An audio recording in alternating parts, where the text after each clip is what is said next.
Absolutely.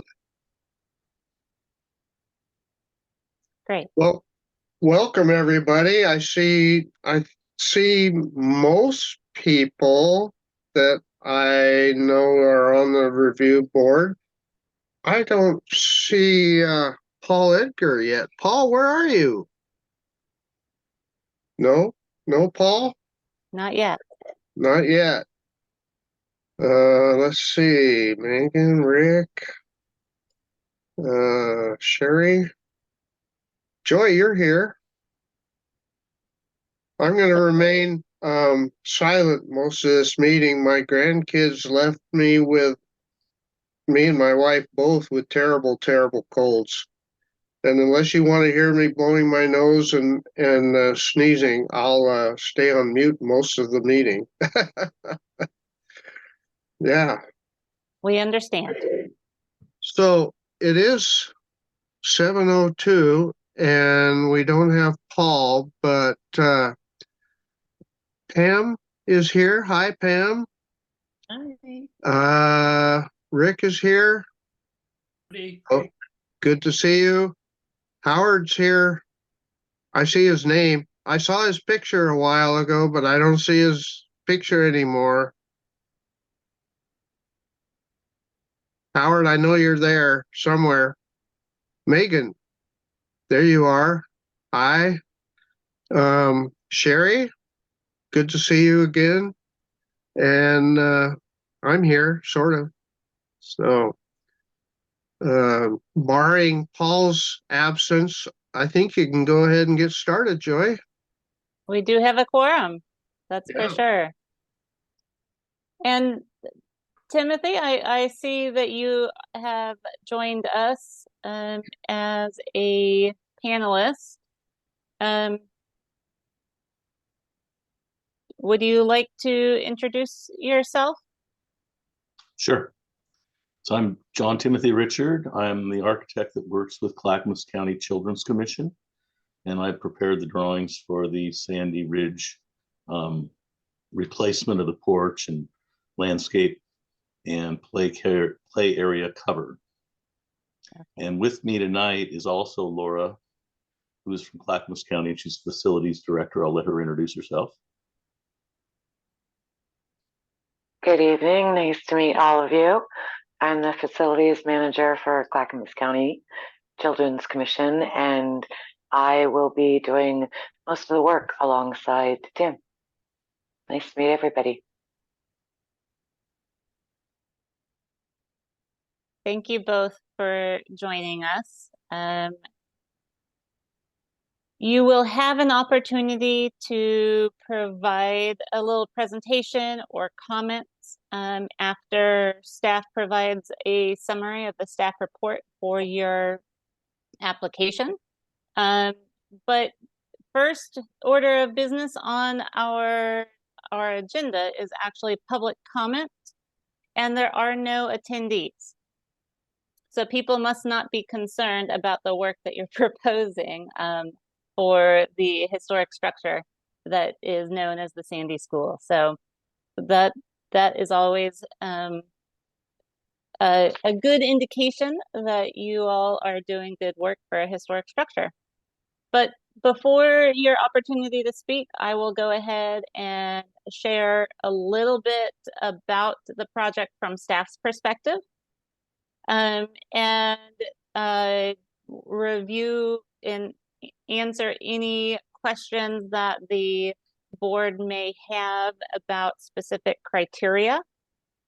And then you all will have an opportunity to present anything I may have missed or extra information that you would like to share, or if there are questions about your application, you can delve into a little bit more detail.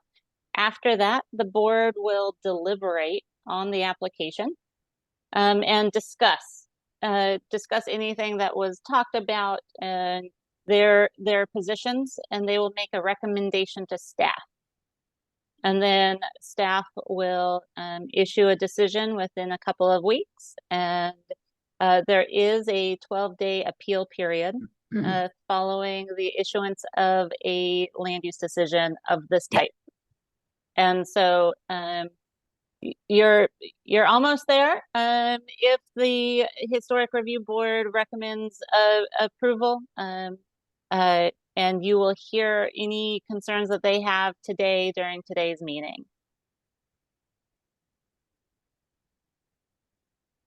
With that, I tried to craft a presentation for tonight, but it's primarily for the images, because with the historic structures, images are so important. And so tonight, most of the slides are images. And we can refer back to those if you have questions about a specific aspect of them. But to get us all on the same page, we are talking about the Sandy School that was designated a historic structure based on the features of the structure as well as the importance to the community.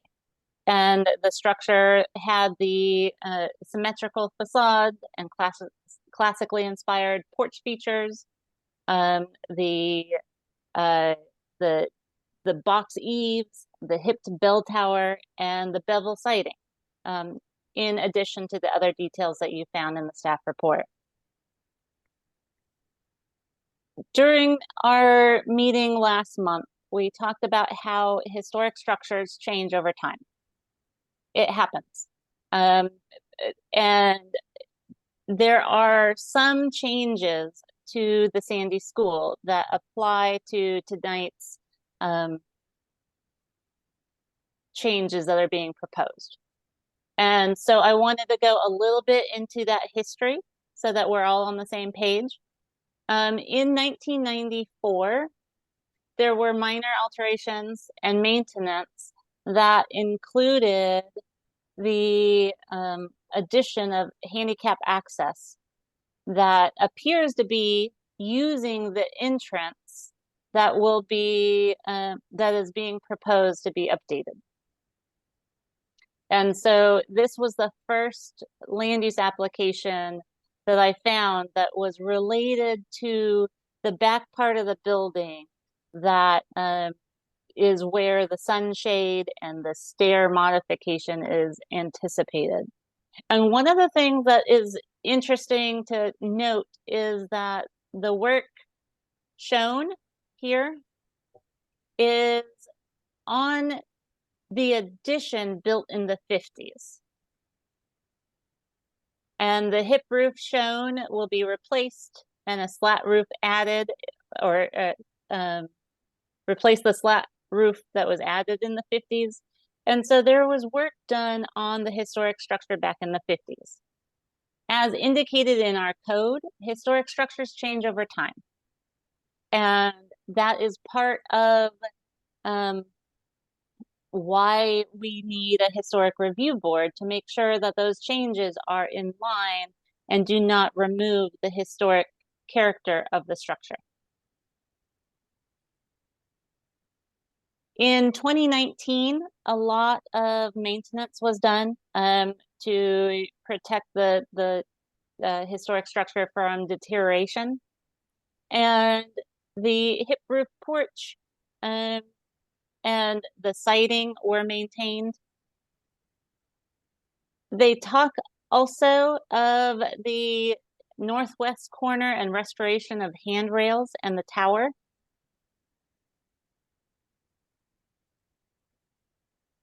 And then in 2020, they extended the roof a small amount and created a courtyard. One of the items in the application before you tonight is a sunshade that is proposed in this courtyard. And so identifying how the courtyard was approved in 2020 with an extension of roof and an entranceway into the early learning center play area, is important because this is where that sunshade is proposed. So it's an extension of work that was previously approved and not necessarily in an area that is untouched and of the original historic structure.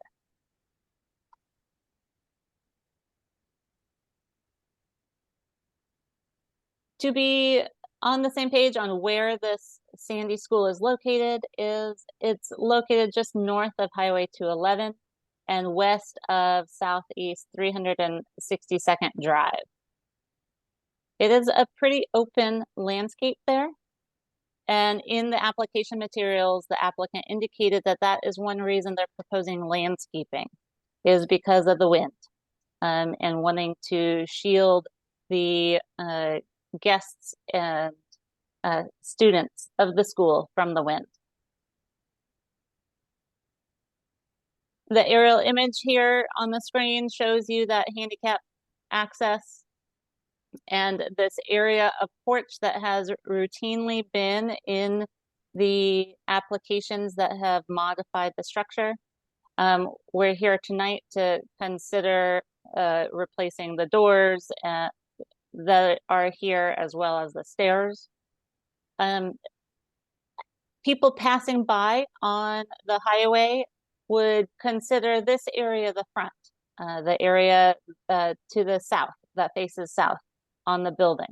And it's my understanding that no work is proposed in this front aspect of the building.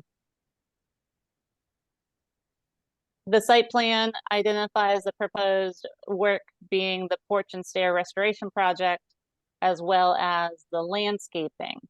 The landscaping does wrap around a good portion of the structure. And so there is a question of, does the proposed landscaping change the character of the building? Does it bring in conjectural features that would not necessarily be supportive of the historic use? Or does it support the continued use as a school? Those are some of the subjective questions that I would love to hear you all consider and deliberate and provide me with guidance.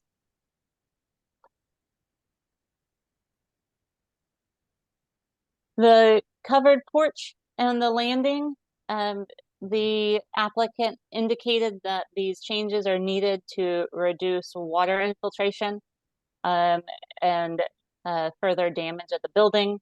However, we are considering it as a major alteration because it's not the exact same materials. So even though the porch is not being enlarged or expanded, the materials used for the stairs and the support structures are changing. Previously, they were of wood. Again, it looks like they may have been changed many times in the not so distant past, but it's still a question of materials, and if those materials that are being proposed detract from the historic character of the structure. In this image, the building is very reduced in size, and it is purely to show you the extent of the landscaping and the walking trail or the walking path, as well as the ground cover and larger trees that are proposed. The trees are identified with the larger circles, including the one with the spiky edges. And the applicant may choose to talk more about the contents of the landscaping, but they were included in your staff report as well. One of the things I would like to note about the sunshade is that while the top portion is 20 feet wide and it's 12 feet tall, the base is relatively small. So there is a question for the historic landmark about scale. And is this new construction of a scale that is compatible with the structure? And so I wanted to ensure that you had an example of what the sunshade would look like.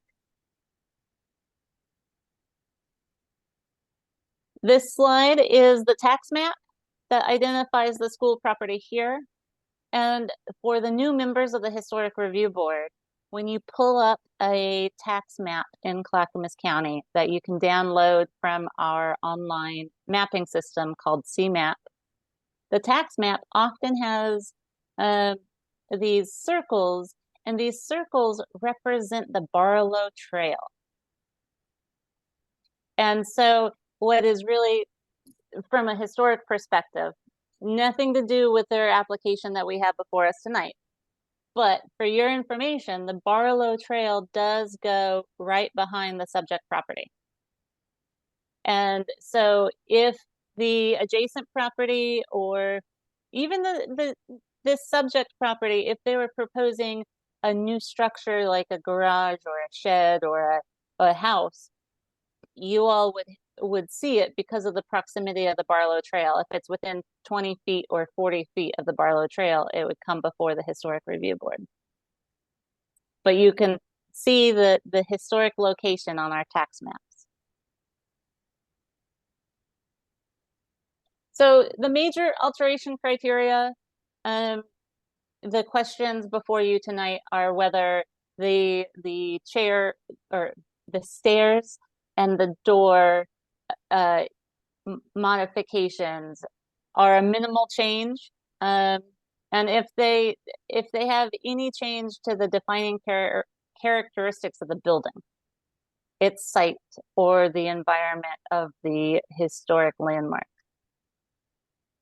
The historic character of the property is supposed to be retained and preserved. And so the question is whether any of the proposed changes are detrimental to retaining and preserving the historic character.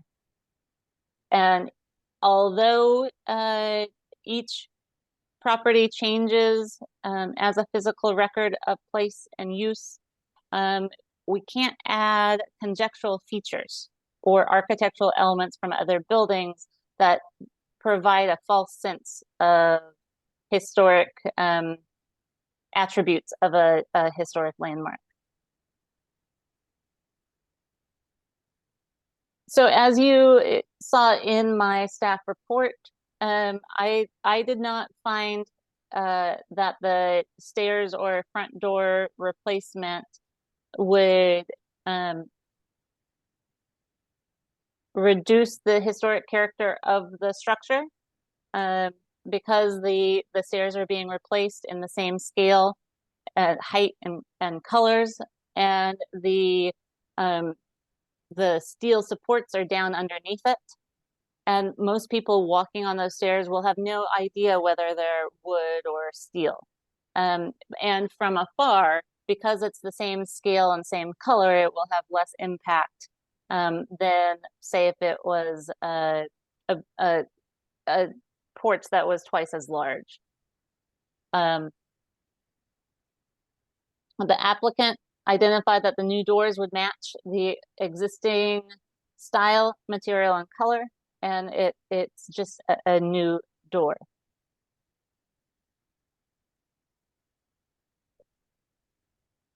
Although the sunshade and the landscaping are small or could be changed in the future, our code does consider them new construction.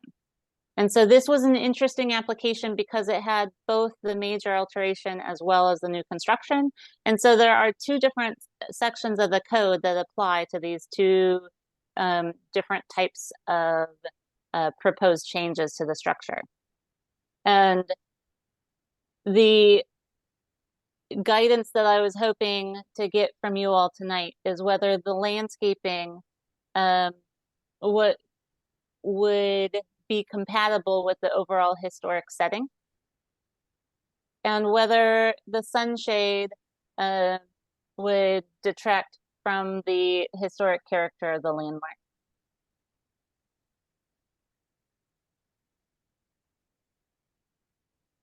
Based on my review, I would recommend approval of the application, but I am not an architect, and that is why the Historic Review Board has specialists that from your varied backgrounds, because you can think about this and deliberate and provide guidance to staff. And so I look forward to hearing your recommendation and answering any questions that you might have.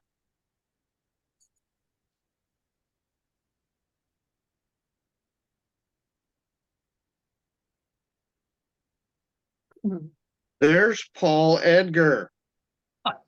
Wow. Hi, Paul. So what discussion do we have? Well, not yet discussion. Oh, you don't want discussion yet? Not yet. Just questions about the zoning criteria, because I want to give the applicants an opportunity to provide an overview or information before you start your discussion, because you may hear stuff that may inform your discussion. Shuri? Yes, I just had a question about the material of the sunscreen. I didn't see it in there, or if I missed it. That is a good question. And when the applicant does their overview, maybe they can touch on that. Okay, great. Thank you. Thanks. Pam? I have a question on the porch columns. The report said they were replacing what was there. Currently, there's two types of, you can call them capitals or tops of the columns. The front historic entrance has one type, and then the lower part of the building has the type that is proposed for the porch. And I was just wondering what the thought was as to which the staff thought was more appropriate. Did you look at the difference in the two columns existing on the building? If I can make a point, we're not replacing the columns, replacing the steel stair structure. Okay, so the columns are staying in place? The diagram did make it look like you may be changing the top part of the column. And so I think that's where the confusion came. Okay, thank you. Thank you. So it seems like all the questions are for the applicant. One question. Yes. On the steel framing that goes underneath the porch, from rereading everything, I'm sorry for the delay, but I did a detailed reread and I didn't realize how much time it took.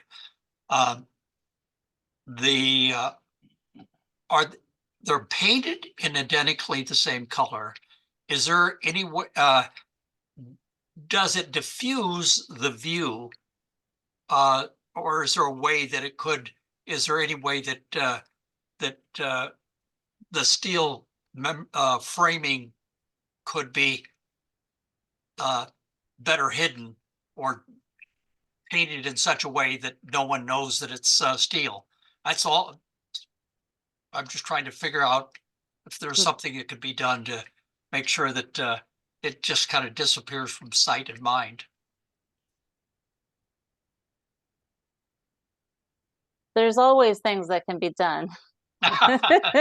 The question is that if over time it starts to flake or deteriorate, and they would have to come back before you because it's not original material. And would that detract more? I don't know. I like where your thought process was going though.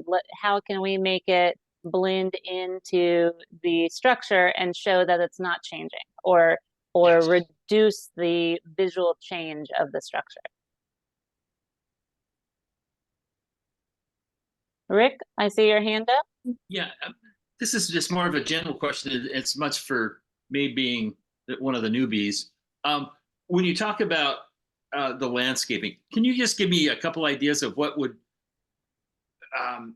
be a denial if somebody said, this land case is going is, just kind of give me a hint along those lines. You touched on it a little bit, but just some type of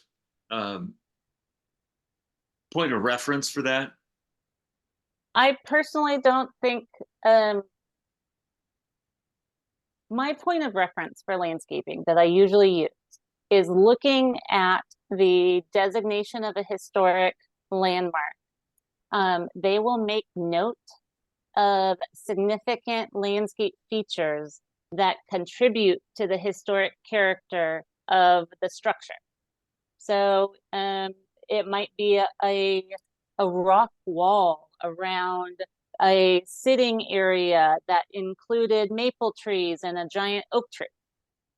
In this situation, landscaping was not discussed in the designation.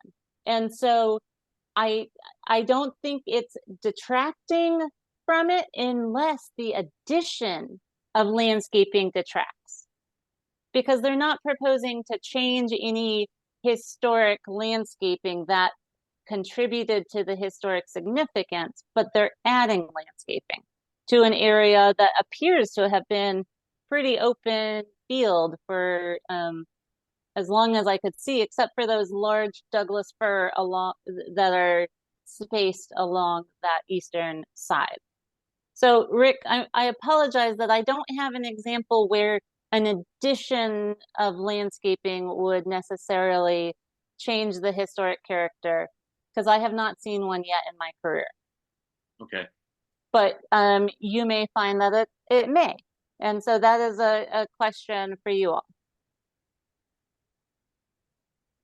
Thank you. Pam, thank you for raising your hand. I apologize for not seeing your actual hand. That's okay.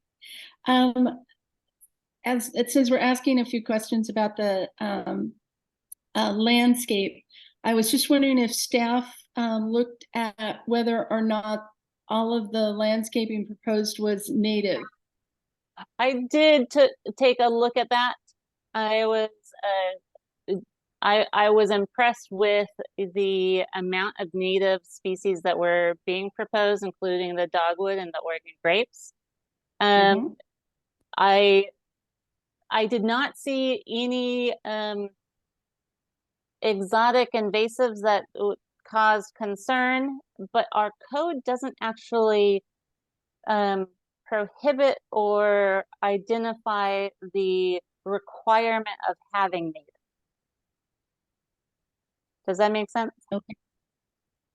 Yes, thank you. So I did not point it out per se in the staff report. Chair Schmier, you said you wanted to talk less, so I kind of took over the facilitation. But if you want it back, I'm happy to give it to you.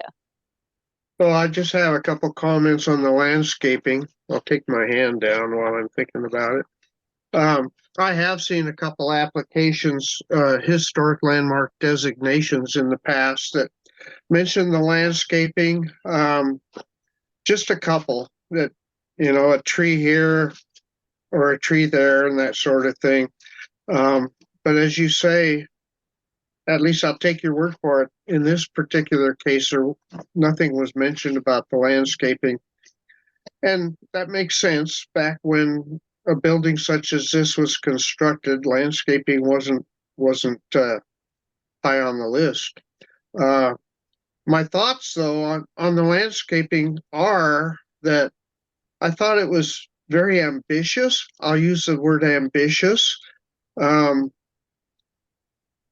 You all have gone all out to landscape the heck out of the I guess it's the eastern and southern portions, which I'm sure enhance the overall appearance of it. I did notice that I think 99.9% of it, if not all of it, is native materials. You know, Oregon grape, Douglas fir, red alder, that sort of thing.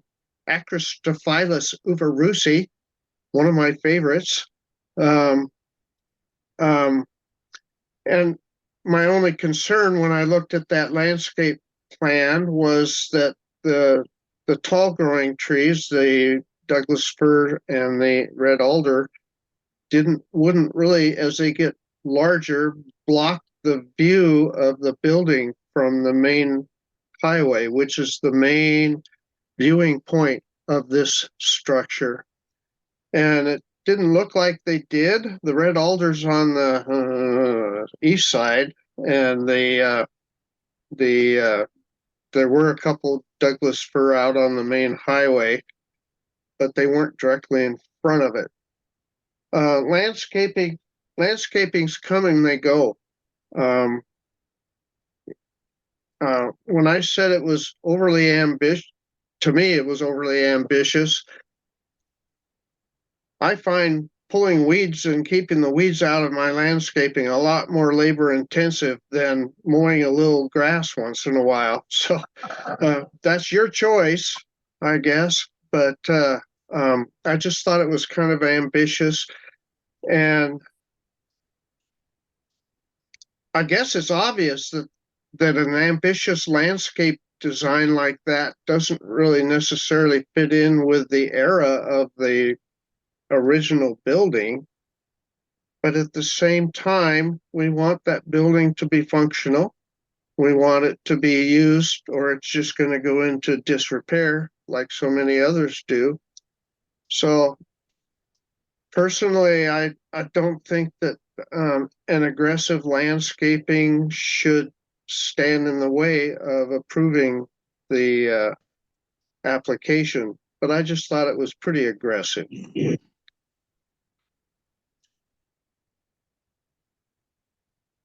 Paul?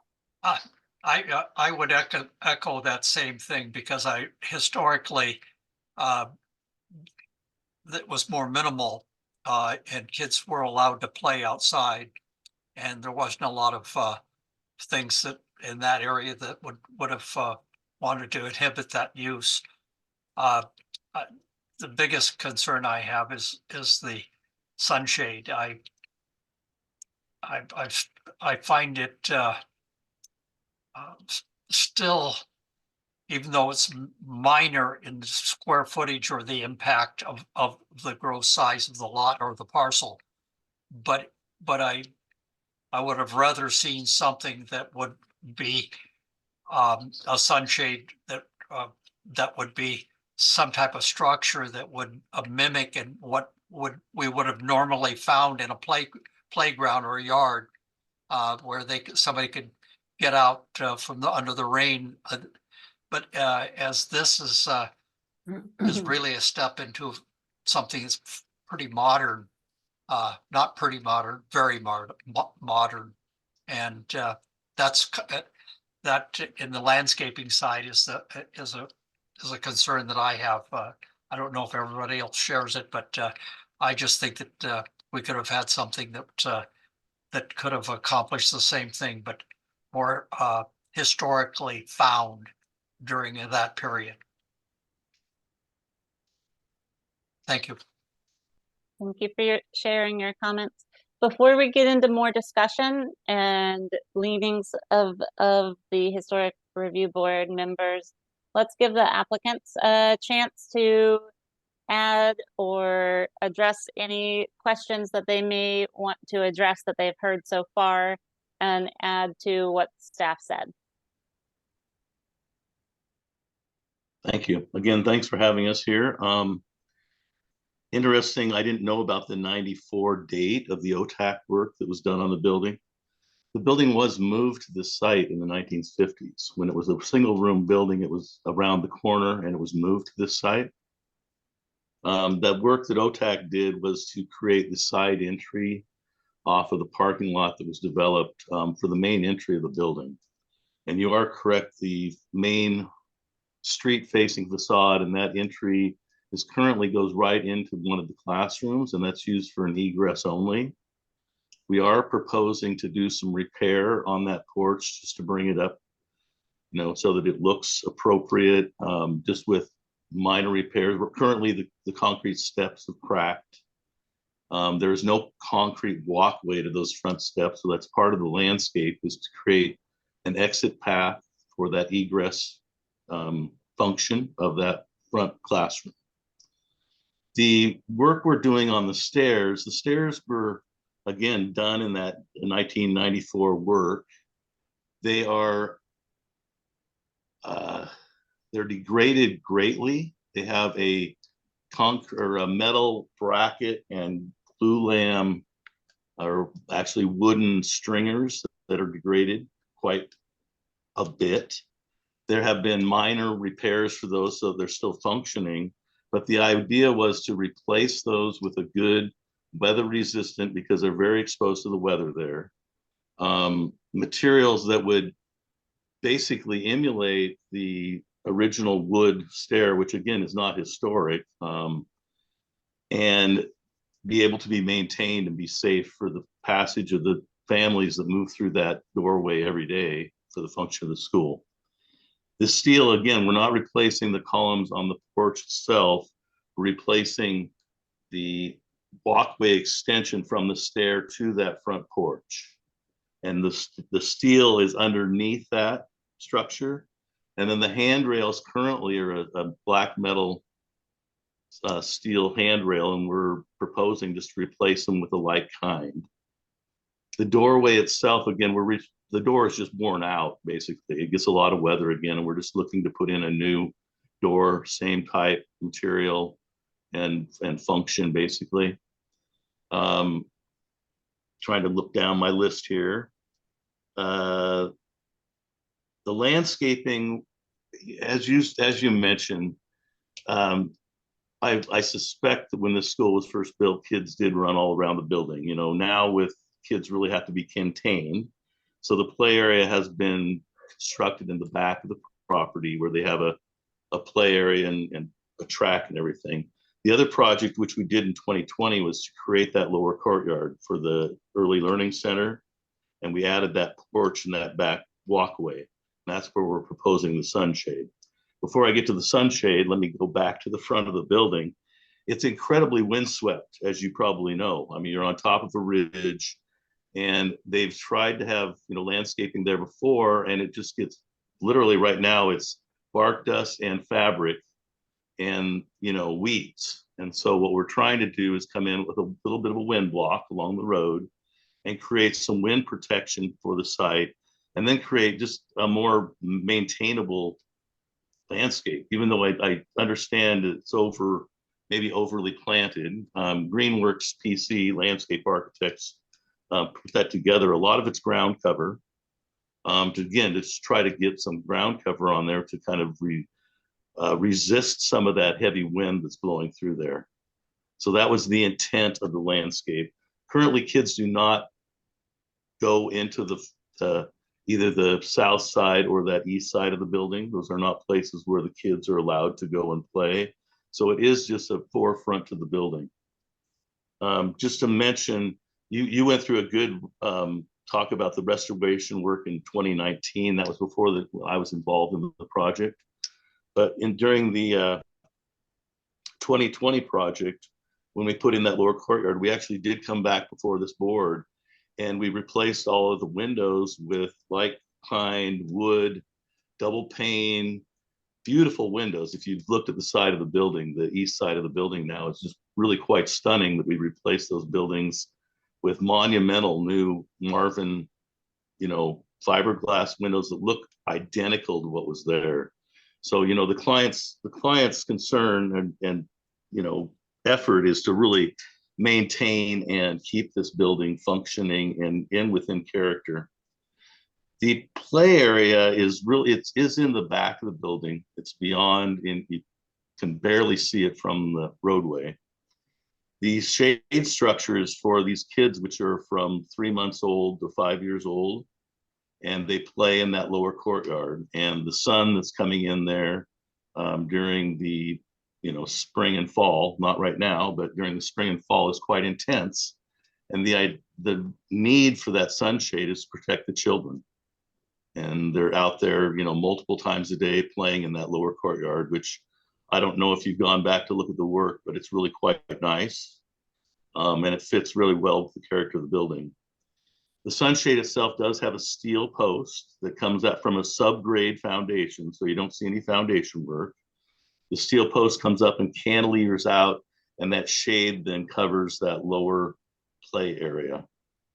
So the intent that it's a pretty light, low impact structure, and it was specified by Greenworks, so I can't talk a lot about the style or where it came from, but that was the intent, and that's the need that we are needing to take care of, is that sun for the children. Let me just look through here real quick. Just to point, I didn't know the Barlow Trail went through this. It's really interesting, and I think we should tie that into the education that's happening at that site, that they understand that it's quite an incredible location. So I think that's it. Laura, do you have any, from a facilities management standpoint, do you have any comments you want to add? One question, I did not catch the material for the sunshade. Did you mention what that material was? It's a canvas. It's a canvas. Thank you. Yeah, canvas shade. And again, Laura, you might talk about that. I think the shades, they actually take them down during the winter so that they're not out getting weathered and wind and snow and all that kind of thing. And they're just put up during the spring, summer, and fall. And we would maintenance it appropriately and etc. The one real point that I wanted to bring to everybody's attention is that shade is being put in an area that is at an elevation that is not super visible from the street, the highway that runs right there. So even though the material choices and etc. weren't what everybody is preferring, it is safe for the kids. It covers the area that we need, and it's not going to be super visible, not like you would think, because the area is sunken. So that is something to consider when you're looking at this, is that it's negligible impact to the view. Just one other addition. The Clackamas Children's Commission is installing these sunshades on 5 different sites around their facilities because of the need for sun protection for this new program. Previously, they didn't serve children of this age, and so it's a new program, and they're finding that having sunshades is important. And so all of the sunshades are the same manufacturer, the same size, etc. So they'll be easily maintained, and they can get new canvases, and they won't have to worry about different sizes or different configurations at different sites. So they do, maintain over 10 sites in Clackamas County. And that's Laura's new job. She just joined them, and she is the facilities manager. So they are very conscientious about maintaining their facilities.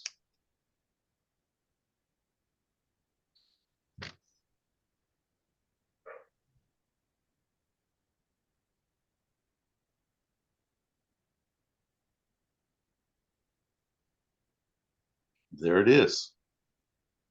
As Laura was talking, I was like, well, I want to see what it would be like to stand on that road. So using the Google, you can see the front where the landscaping is proposed, and you can see some of the ramp.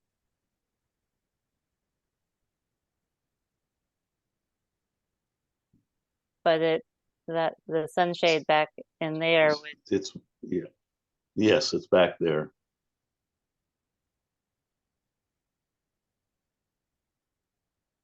Okay.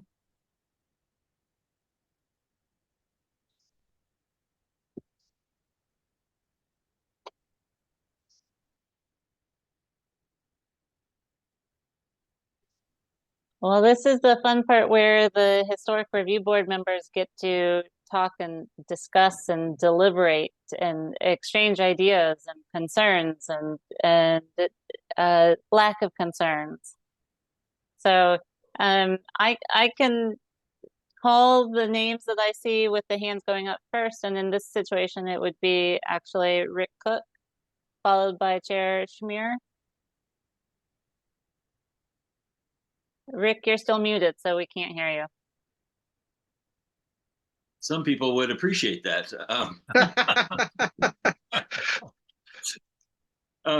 Curious about the sunshade. Is the wind going to be a factor with that at all, about the material or how it's made or any of that? Just, you talked about the wind earlier being a factor out there for some of the landscaping, so that just caught my mind.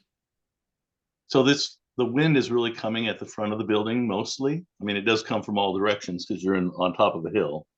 But generally, the biggest wind is coming up and into the front of the building. And again, we'd be taking that shade down during weather time. So that's it. This sunshade is fully engineered. So it is, a mechanical, fabricated, engineered for children's safety and all those kind of things that come along with children's play areas. That's how I learned about it. I was assigned a building permit for the installation of the sunshade, as well as a land use application for the other work.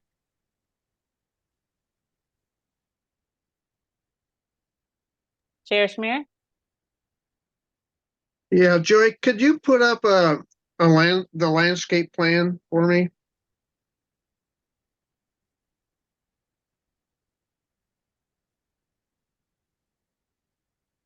I am going back to the presentation because as we were talking about landscaping, I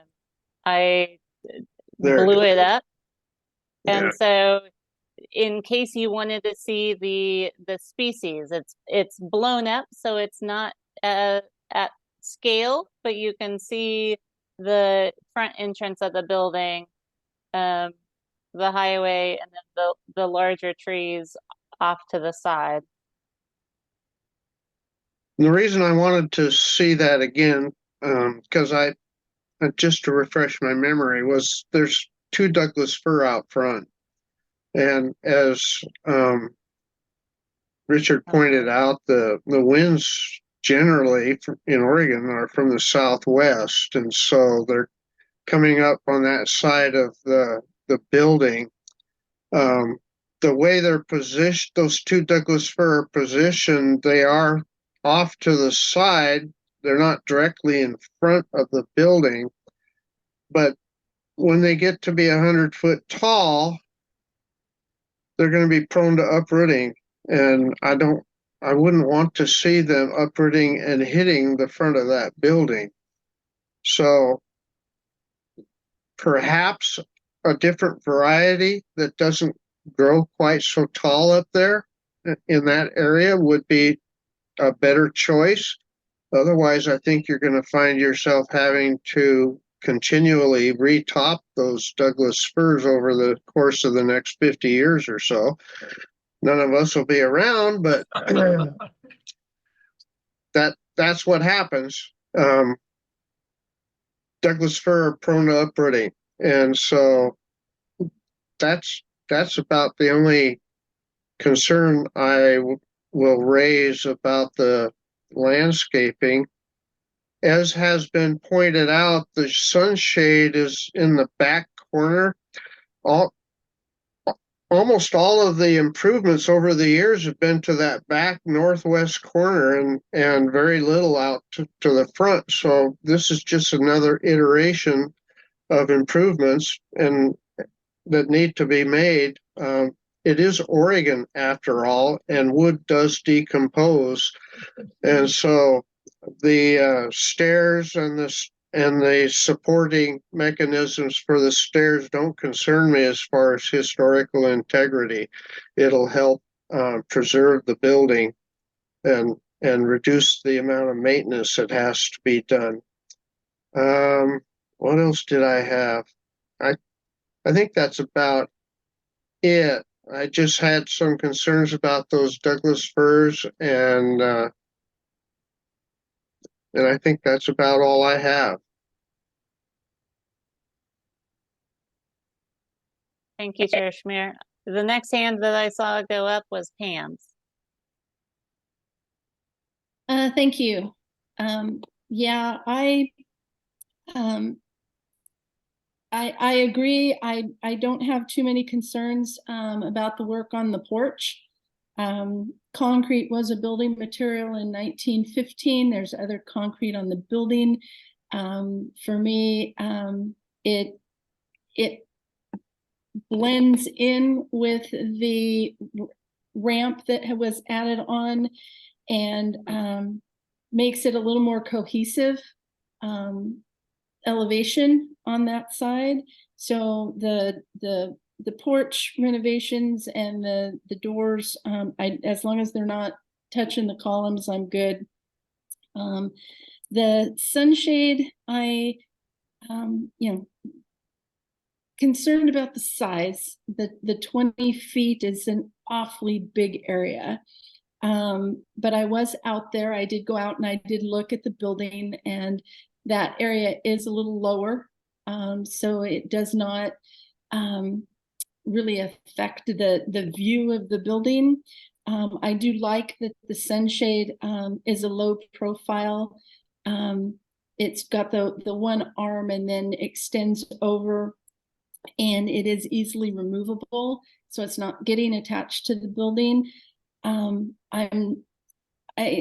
I assumed it was a canvas material, but I wasn't sure if it was the green that was shown in the picture or if it was another color. So color could come into play for me. But other than that, I do understand that the sun has a current threat to the kids that was not known in 1915. So it's a hard balance, but I'd actually, with it being removable in the low profile, as long as the color is something that won't distract, I don't think it should be a hot pink. So, type of thing. So, that's my concern on the sunshade. I agree with our chair that the landscape is extensive. A utilitarian building in 1915 would have nowhere close to that kind of landscape. It just a lot to add. But I do also understand that modern historic appreciation can be helped by good landscape. And so the concern for me is basically that the school is prepared to maintain the landscape in to keep it an asset and not let it deteriorate to become detrimental to the building. And attract rodents and those kinds of things that it could if it's not kept up properly. So those are my concerns in regards to the extensive amount of landscape. I did see 4 non-native plants on the list. One was the witch hazel tree, but I'm pretty sure there's probably witch hazel trees out in the area, so I'm not real concerned about that. The rose rock, and the pink princess and Newport dwarf escalliona. I'm not a gardener, so I just butchered that name, and I apologize. Aren't native, but they are not also invasive. So and should not be extensive watered plants. So I think they're probably okay.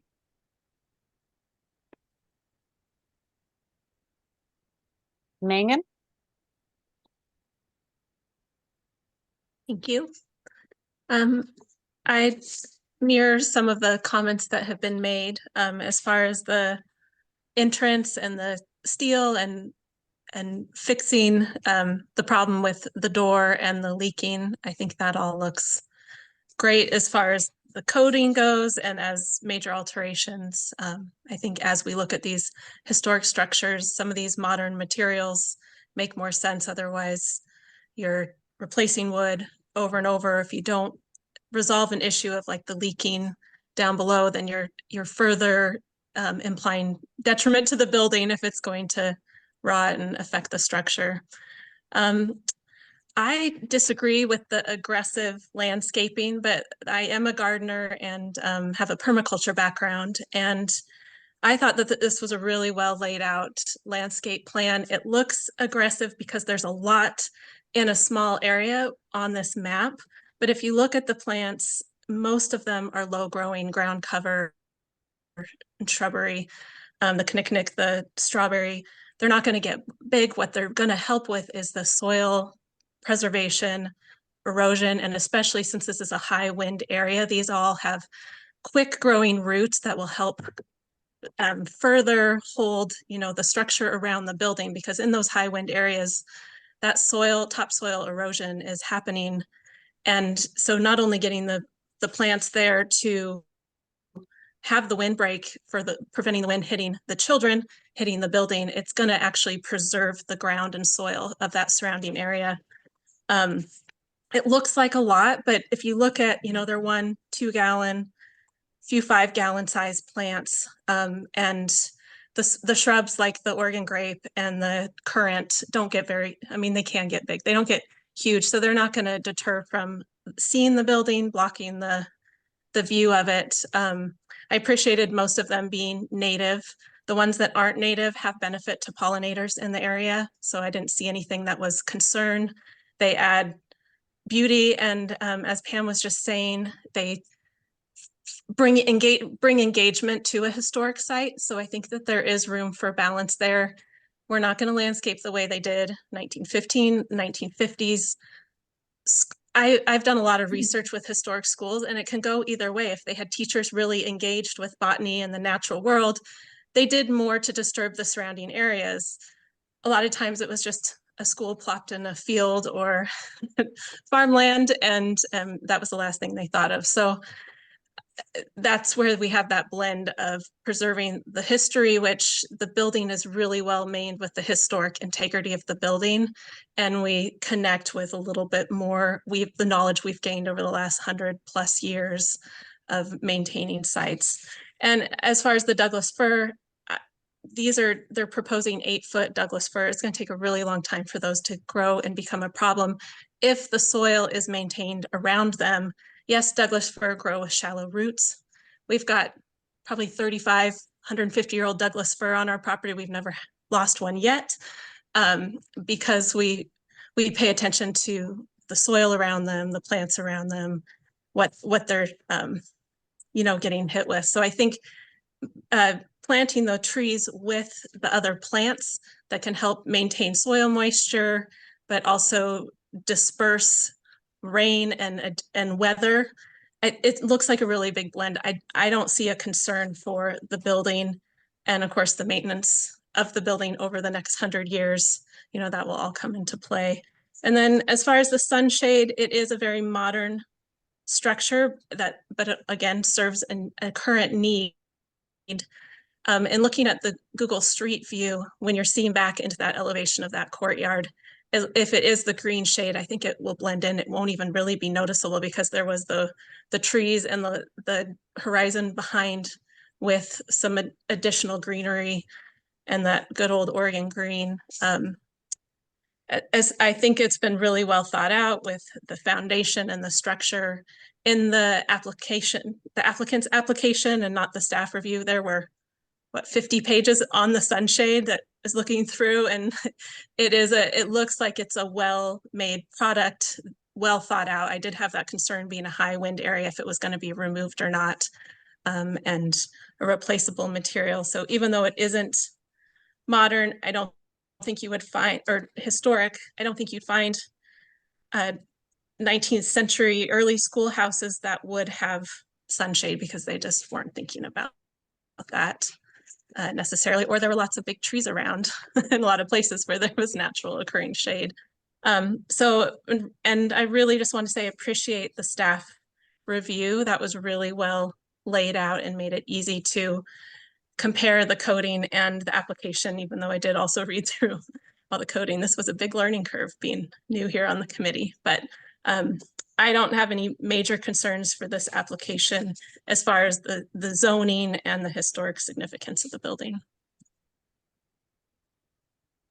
Thank you for sharing your thoughts. Paul, I think you're up next. Thank you.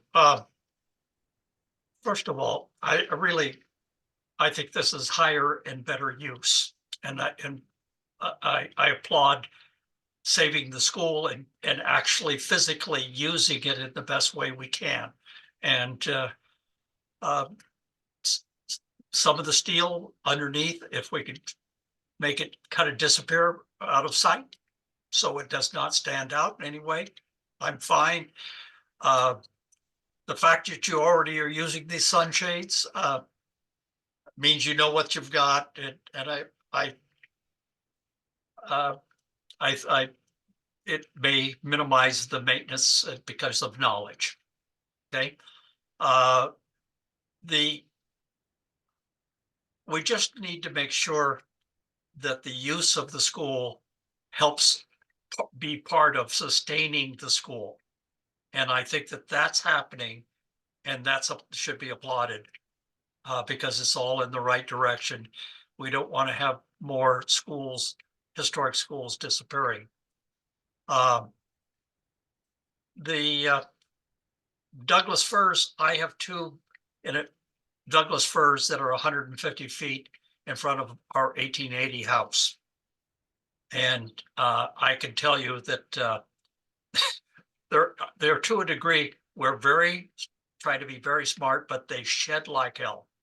The wind blows, and I spent quite a bit of time today cleaning up branches that were all over the house and the yard and everywhere.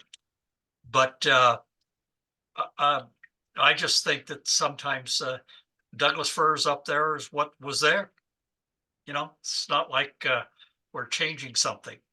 And a few more, but I just the maintenance side, making it usable, and as long as we're trying to stay as close as we can to materials and plants that are historically part of what was there.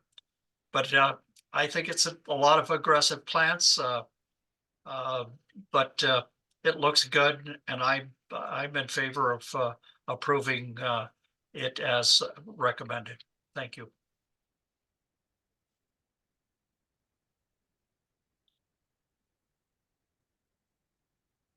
Are we ready for you to make that motion? Or did Megan have something else to add? Your hand is still raised. Okay. I move that we recommend approval as written. I'll Second, sec. Oh, I third it then. Sherry seconded it. If there's no further discussion, I think we can go ahead then and take the vote. Those in favor of approving the application, let's show of hand. Any opposed? No. Looks like the Historic Review Board is approving your recommendations, Joy. Thank you for the detailed review and consideration and discussion. I appreciate it. It really does help staff with crafting the decision. So I appreciate it. Thank you, applicants, for attending. You can jump off. I think the Historic Review Board may take some time to look at a couple of things related to the Historic Review Board that do not pertain to your application. So Okay. Just thank you all for your time. Appreciate it very much. And I think I'll bring the conversation about the Doug firs back to Greenworks and talk about that with Laura and the maintenance concerns. So we will address your concerns, and we thank you very much for your time. Thanks for coming. All right, good night. Laura, you're muted, so I see your lips moving, but we were unable to hear you. I was just saying thank you very much for your time tonight, everyone. Thank you.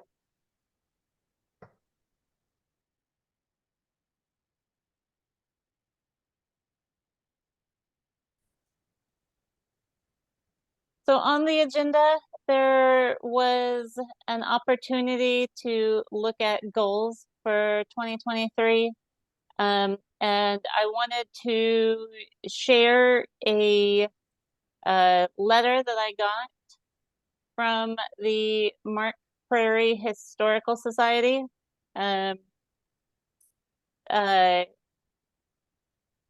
They are working to refurbish the Mark Prairie School house, and I'm gonna share the screen.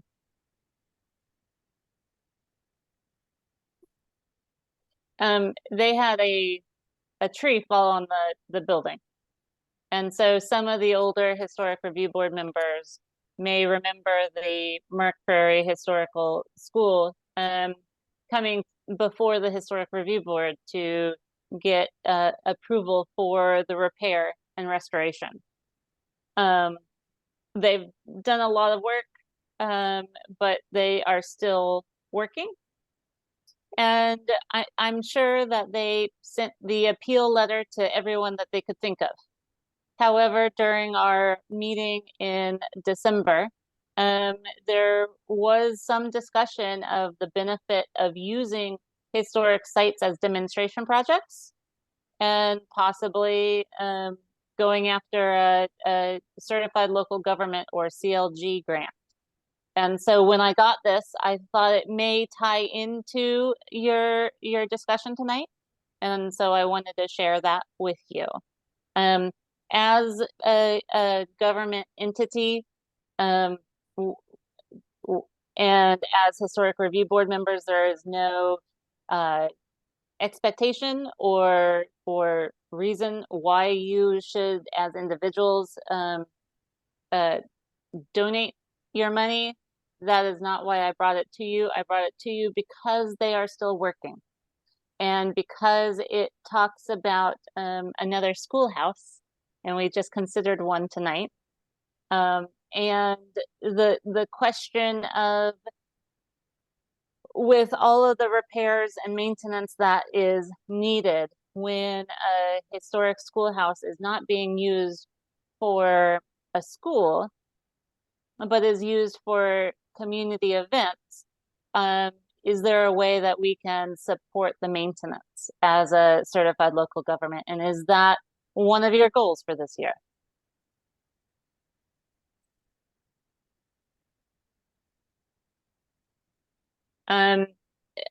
Additionally, Rick shared with me a link, I believe it was yesterday, it may have been earlier today, to the Restore Oregon toolkit.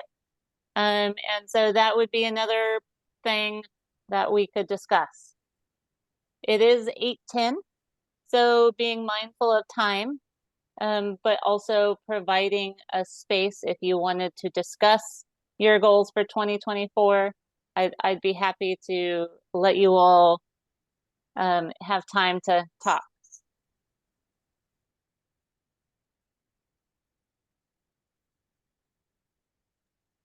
Paul?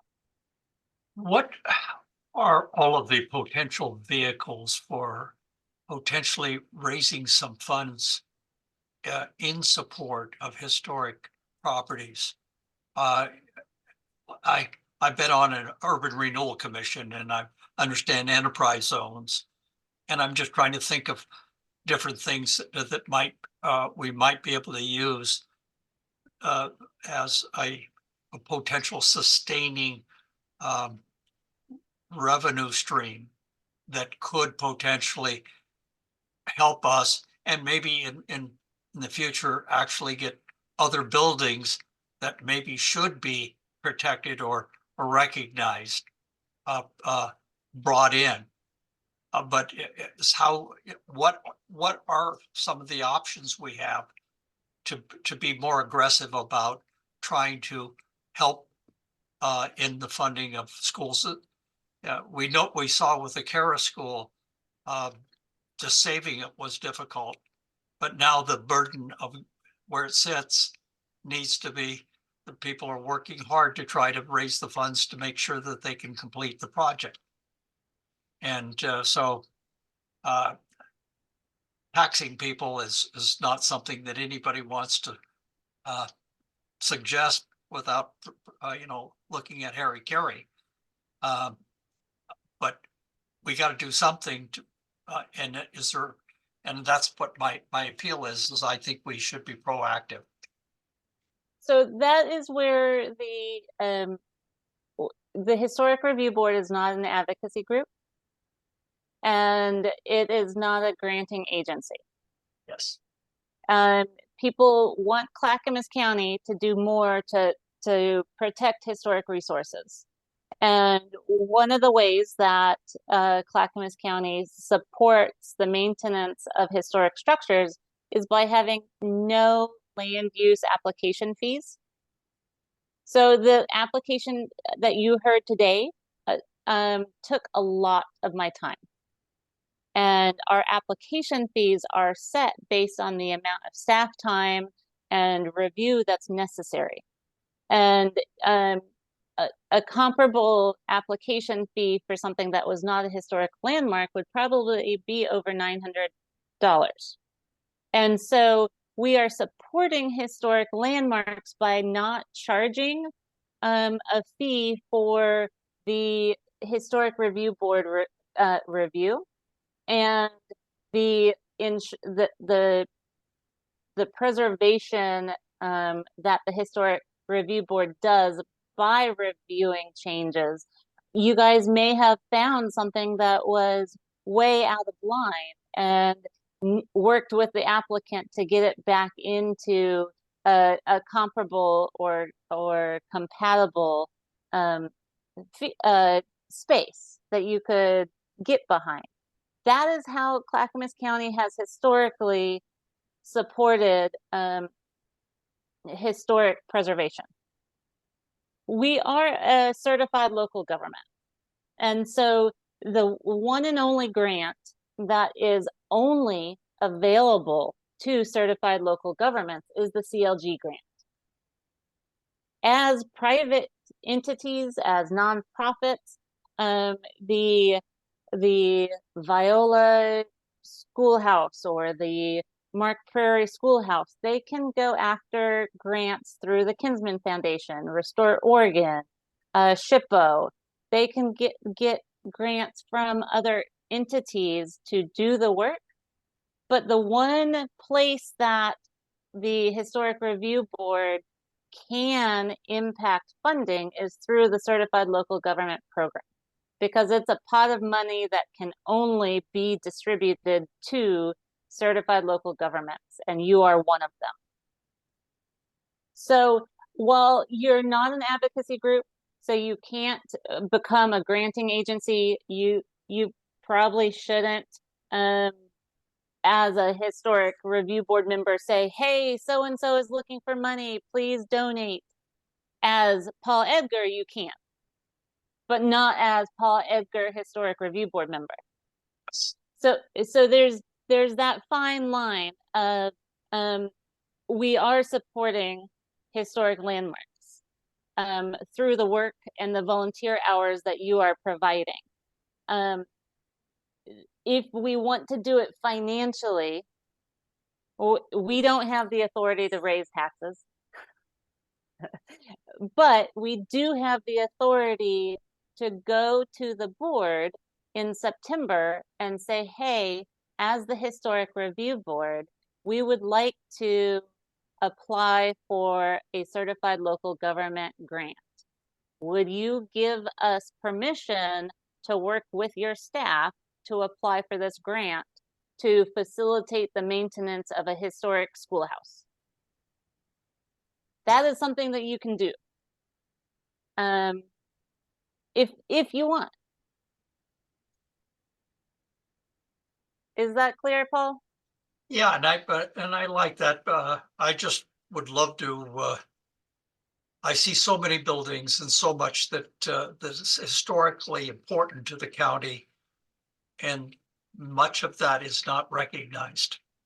And I find that, I just wish that we were doing a better job of how we could try to be proactive to save important proper elements of our history.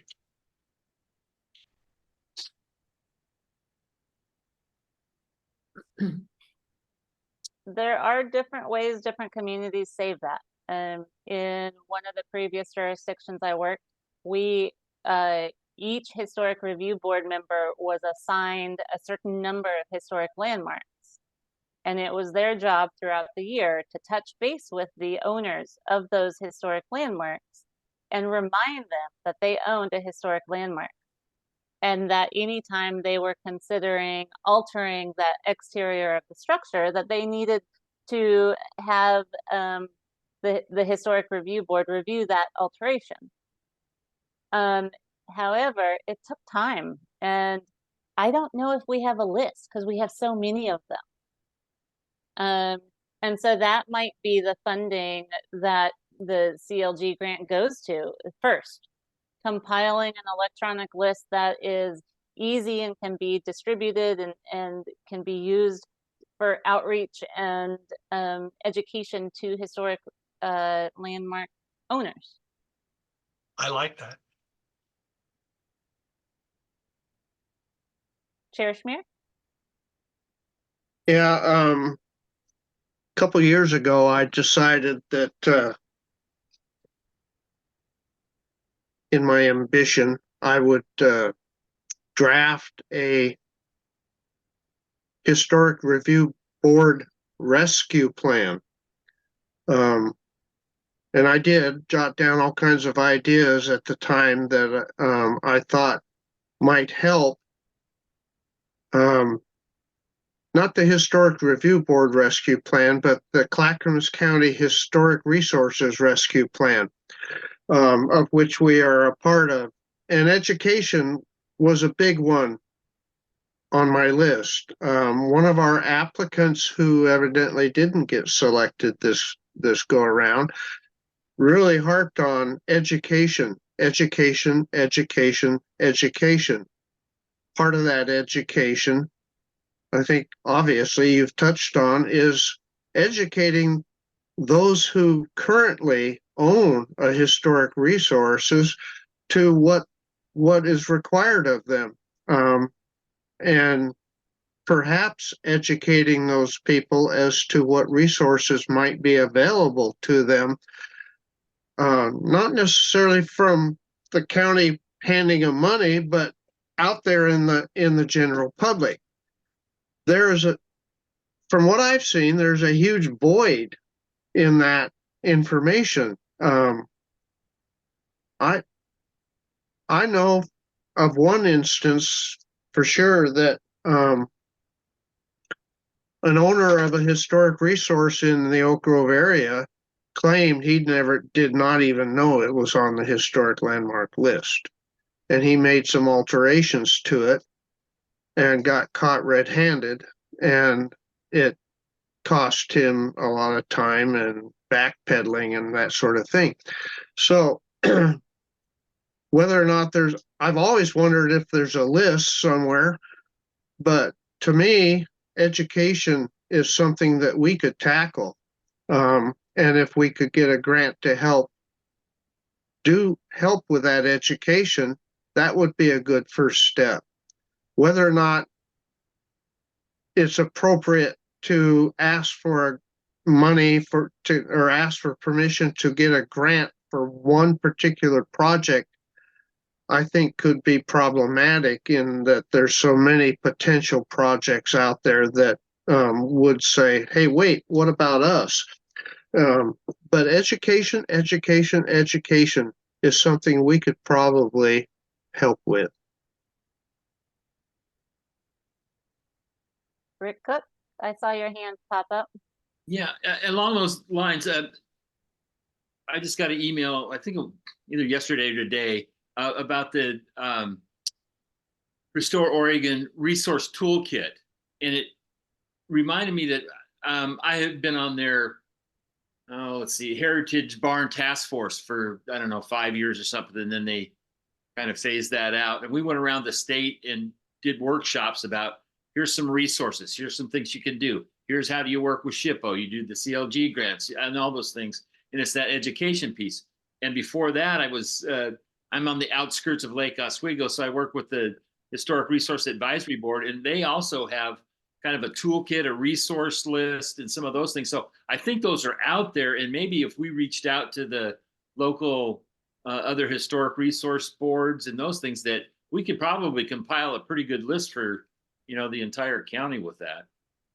You guys can even do that. You guys can give yourselves homework.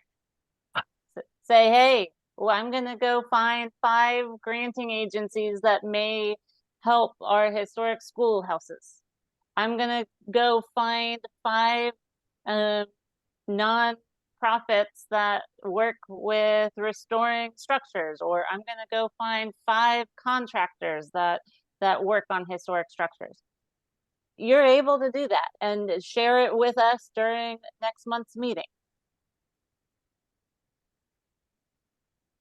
It's more time, it's more effort, but if you guys want to give yourselves homework, you can start before September, before next year. On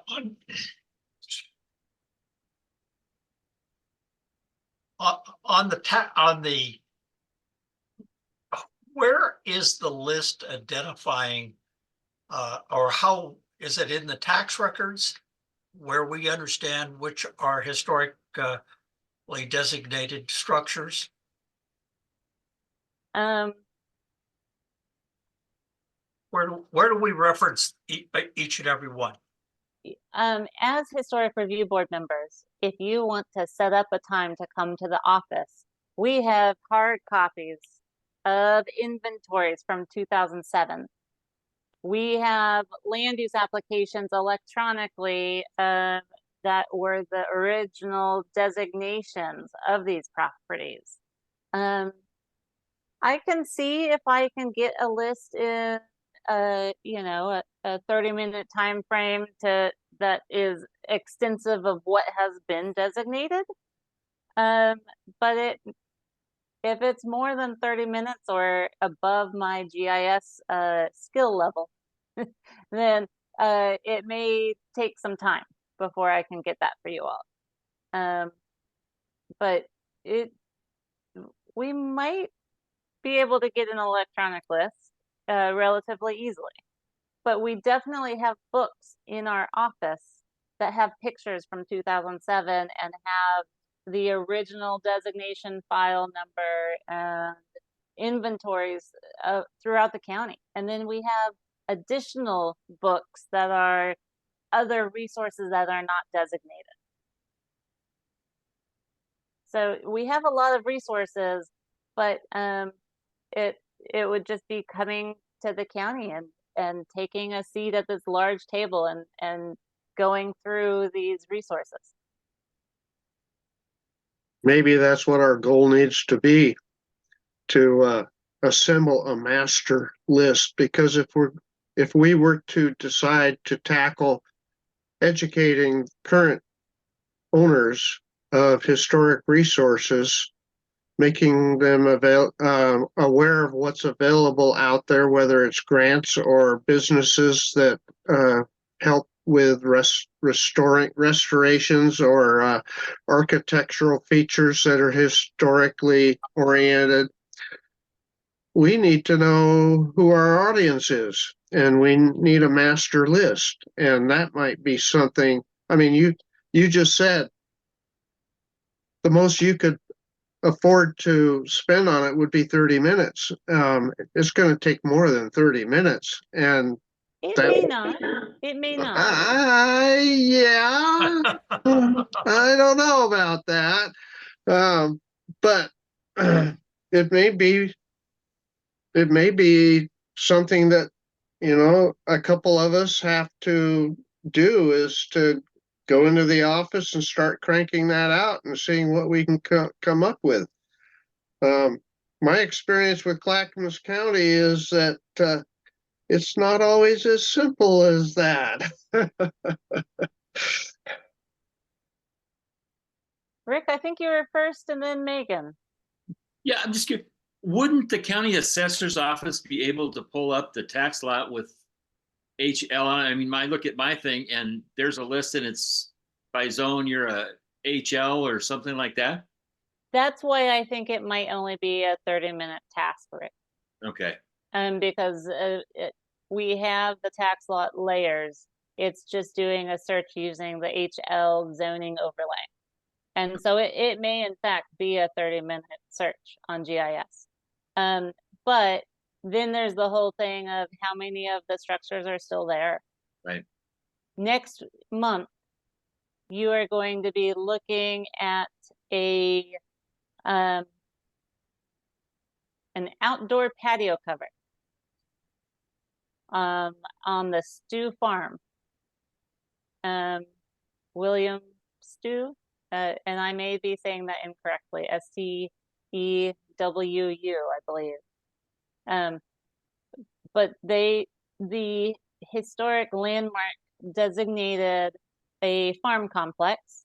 It included a granary and a barn and a home and an outhouse. The 2007 inventory said some of the structures were gone. I think one of the structures that is gone is the farmhouse. The farmhouse, I believe, burned within the year that it was designated, and it was replaced by a manufactured home. However, it has the historic landmark overlay, and because it wasn't just the farmhouse that was designated, it was the farm complex. You all will be looking at an outdoor patio cover to determine if it detracts from the farm complex. Or if that new construction, it is new construction, is compatible with the historic site. It's not altering the historic farmhouse because the farmhouse is gone. But you'll get all of this. I can send you the application notice. It should have been mailed out today, so I can email that to you next week. And you'll have some time to look at the application materials and the original designation. But then the staff report will come out a week before. And I apologize for getting back into the work mode. But Megan, I know that you have your hand up. So many buttons that have to be hit. I was just gonna say, before we take the time to schedule appointments at the county and such, probably be good if we made a list or came up with a list of resources in the area that instead of reinventing the wheel or doing the work again.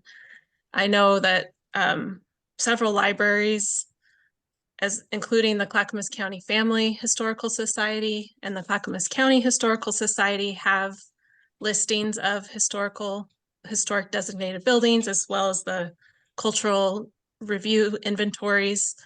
Now I know that's not necessarily designated historic buildings, but, and then in our, what do you call this, zoning laws, the 70705 about the Historic Review Board, it says, ensure that information on inventoried historic properties is updated and maintained. So is there already a list we're supposed to be working from that we can review instead of trying to create the list from scratch?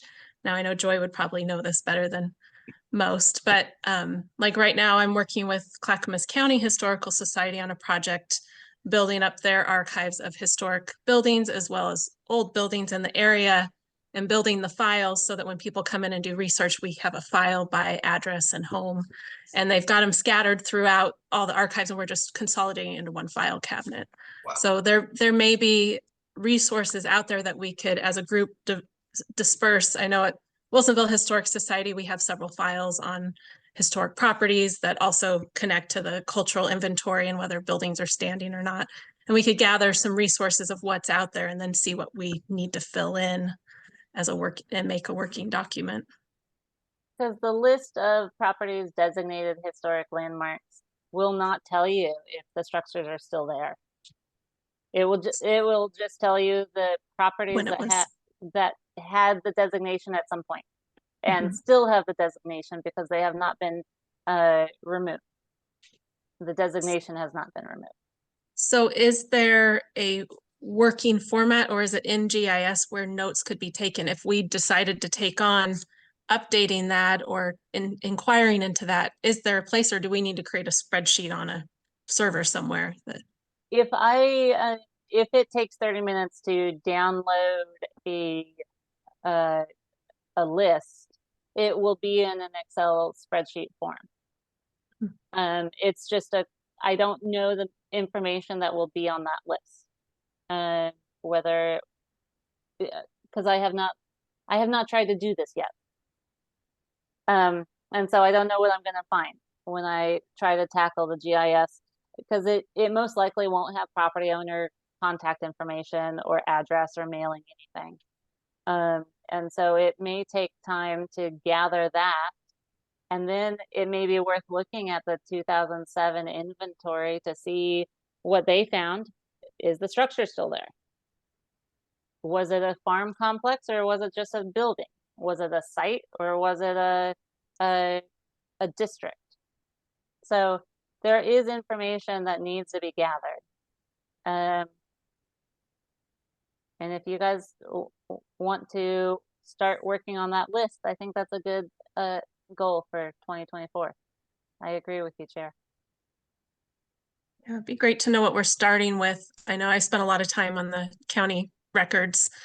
And so, if we had a working list and it didn't have information, we could divide it up and get the information and then work with local historical societies that maybe already know that building's standing, that building's gone, and fill in the details. We could divide it up in sections for each one of us to have a little section or task and do our use the same tools, but individually, maybe even visit the places to make sure what they say is fact. And I'm willing to do that. I know that's the reason you're on the board, is to visit all these historic sites.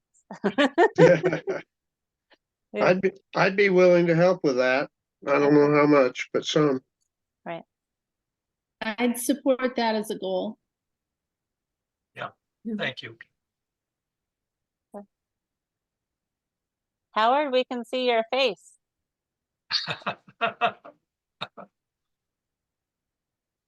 Can't hear you, but all right. So I heard 4 people say that they would support that as a goal. Rick and Howard, thumbs up, thumbs down. Okay, great. Anything else? Howard looks like he's trying to say something. Jerry's trying to say something. Yeah. I can't find my button. It's putting my hand up. Well, we see your hand. You do see this hand. It's Yes. a real one. I The just real want to say this is really my first real meeting, and I've learned so much from all of you. It's just amazing. I didn't realize when I applied for this how much work you folks do. Not that I'm not in it for work, but just that how knowledgeable you are in your different fields and what you bring to the table. And I'm just really impressed and just so glad I'm one of you. Thank you. And also the staff report. And over my many years, I read a lot of staff reports. I thought the one that was prepared by Joy was just excellent. Well, thank you. I appreciate that.